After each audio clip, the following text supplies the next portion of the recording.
Existen diferentes metodologías para aplicar un background, un cielo. La más sencilla y más fácil sería ir a rendering en el environment, en none, ubicamos un mapa bitmap y vamos a cargar entonces una imagen, una imagen, texturas. Aquí vamos a cargar por ejemplo esta imagen. Abrimos, no es visible en el viewport, pero al momento de renderizar, ahí podemos apreciarla. ¿Cuál es el inconveniente que tenemos con este proceso? Que la imagen al aplicarse al viewport completo no tenemos el control de decidir qué queremos ver y dónde podemos ubicar la cámara de forma tal que ella se ajuste a la mejor posición posible. Lo más que podemos hacer es activar que la imagen sea visible en el viewport para poder acomodar la cámara a el background, cuando debería ser lo contrario, que el background se acomode a la posición de la cámara. Pero ¿cómo podemos realizar esto? Le damos alternal B larga, le damos un clic. Esto en esta versión, en la 2009, porque en otras versiones el proceso es diferente. Use Environment Background y activamos Display Background. Al darle OK, entonces ahí podemos visualizar el fondo. De esa forma, ubicamos entonces la cámara en una mejor posición que que podamos sacarle un poquito más partida a la imagen de fondo. Luego de eso, entonces ya ahí podemos renderizar. Esa sería la primera forma de aplicar el background. Otra forma de acceder a esa herramienta es yendo a View, luego vamos a View Background, Viewport Background y luego Viewport Background. Entonces cuando le damos ahí, si queremos inhabilitar el background, porque el inconveniente sería que ground, entonces lo que vamos a hacer es darle View, View se la somos anteriormente.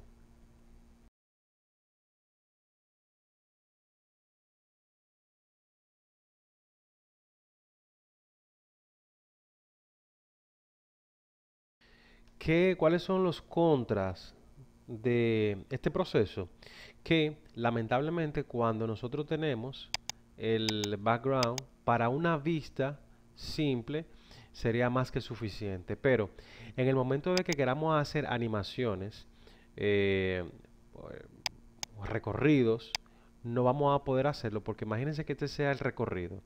En el momento que se esté moviendo la cámara, el background permanece totalmente igual y eso no le da el nivel de realidad que andamos buscando. Entonces, para eso vamos a utilizar el segundo proceso, que es aplicando una geósfera, y a la geósfera eh, aplicándole un mapa de bitmap con una imagen panorámica.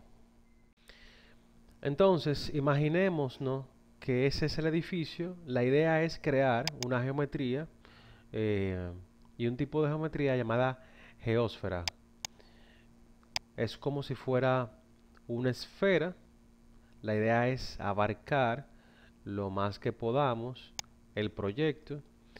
Lo interesante de esto es que podemos decirle que sea a la mitad, dándole a esta opción Hemisphere ahí, y vamos a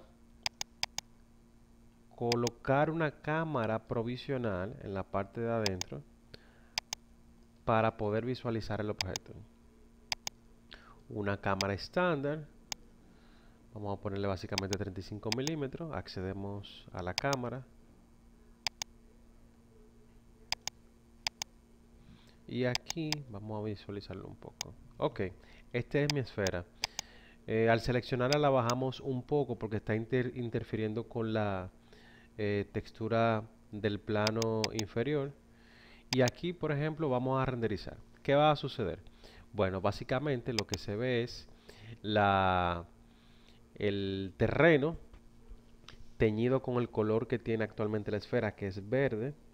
y toda la escena se nos vuelve un poquito del mismo color de la esfera. Lo que vamos a hacer es, lo primero es aplicar, crear un material. Vamos a crear un material que tenga un bitmap en el diffuse. Ese bitmap tiene que ser con una imagen panorámica. Por ejemplo, si la visualizamos, esta sería la imagen. Abrimos y luego de eso vamos a aplicar esa textura a el domo. Aplicamos la textura que sea visible. Aparte de eso, para que cree una sensación de luminosidad, debemos de aumentarle su propia luminosidad a un 100%. Ahí como que se enciende un poquito. Y finalmente aplicarle un modificador para mapear la textura llamado VWMap. ¿Qué hace este modificador? Si yo tengo, por ejemplo, esa textura o esa forma, lo ideal sería darle a la tipología cilíndrica para que él asuma que la forma es totalmente cilíndrica. Ya no hay que hacer más nada. Pero si eventualmente queremos modificarlo, la longitud de la textura ahí lo hace más ancho, lo hace más largo y lo hace más alto. La idea es que la textura, por si automáticamente no se le pone, tenga la altura del domo, tenga el ancho del domo y tenga el largo del domo. Entonces, lo interesante es que si colocamos una vista dentro de la cámara y esa lo que se ve en el background no me resulta interesante, yo simplemente entro a más opciones que tiene el modificador, selecciono el gizmo de la textura y con la herramienta rotar simplemente roto la textura en la posición que me parezca mucho más interesante. Aparte de esto, en el momento que vayamos a crear una animación, vamos a suponer que vamos a crear que estamos animando este objeto. En el preciso momento de que se esté animando, cuando estoy dentro de la geósfera, en la misma medida que se hace el recorrido, como sucede en la realidad, en esa misma medida, entonces el fondo va variando. Esta sería nuestra segunda metodología para aplicar entonces el background. En este proceso tenemos que tener en cuenta lo siguiente, que al crear un sol de V-Ray, vamos a crear un sol de V-Ray, por ejemplo, aquí lo colocamos en elevación y vamos a ponerle, por ejemplo, si nosotros renderizamos esta vista, se supone que el sol debe de penetrar el domo y generarme una sombra, pero aún así él sigue viendo, él sigue teniendo la sombra que trae la configuración del V-Ray. ¿Qué es lo que sucede? Que el domo precisamente está impidiendo que la luz entre. Lo que se hace en esos casos es que entramos a la luz del sol, y excluimos el domo o la geósfera.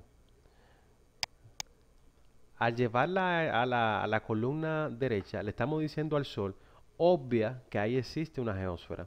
Y él me va a iluminar la escena como si no existiera ningún tipo de elemento que intersecte la luz.